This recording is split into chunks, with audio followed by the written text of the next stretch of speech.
In this time-lapse video, we're working on the firewall section of the fuselage kit. One of our friends and flying club members, Chelsea, joined us to help us do a little work. She was interested in learning how building an airplane was like, so she spent an afternoon with us. Here we're doing some countersinking. Countersinking is kind of my arch nemesis of all the build steps, but I think we finally figured out by getting a new bit that was a lot sharper, countersinking became a lot easy.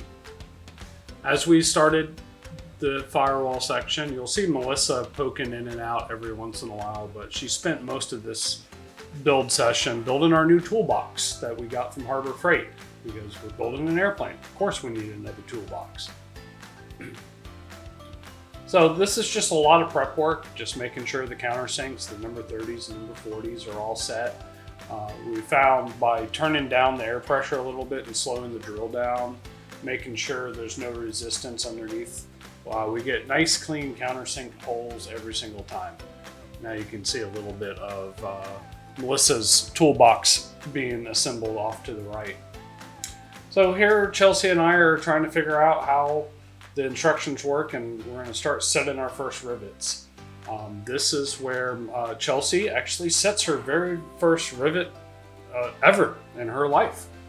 We make a little ceremony every time a guest comes and sets their first rivet. We have them actually sign the rivet on top of the primer using the Sharpie, and that will be with our airplane forever. We're going to have several signed rivets from our friends. Now we're moving on to dimpling the section here. Probably should have the plans in front of me as I narrate all this so I kind of remember what we're doing. But it's just dimpling a whole bunch of number 40 holes that will end up being riveted to the bottom skin and create nice structure for the airplane.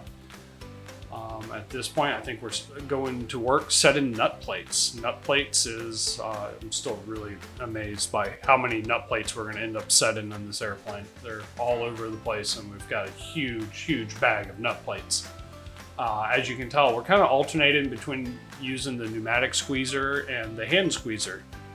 I absolutely prefer to use that pneumatic squeezer over the hand squeezer. Yes, it's heavier and my arm gets more tired, but I find it to be a lot easier to control and a lot easier to handle some of the more tight spots that you need to do. But every once in a while we pull out the hand squeezer, mainly because of what yoke we usually keep on it. We usually keep that little 1-inch stub-nosed yoke on it, so sometimes that's the right tool of choice, and it's just a lot easier to use the hand squeezer than it is to move the yokes around to wherever we're going to need it.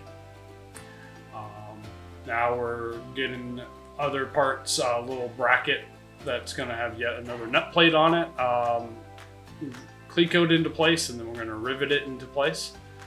As you notice, we spend more time squeezing rivets than we do bucking rivets. There's a time and place to buck a rivet. Trust me, in the tail section and the vertical stabilizer and on the bottom skin of the fuselage, you get plenty of opportunities to buck rivets. Now we're just going along and finishing up the piece, getting the brackets and the flanges and the doohickeys and the whatchamacallits all riveted together. Melissa's coming and doing some deburring for us after we did some match drilling where needed.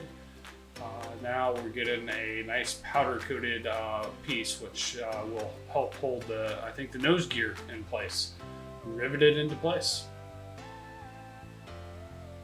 So this is about the end of how far we could get, because again, one of our firewall pieces was actually damaged.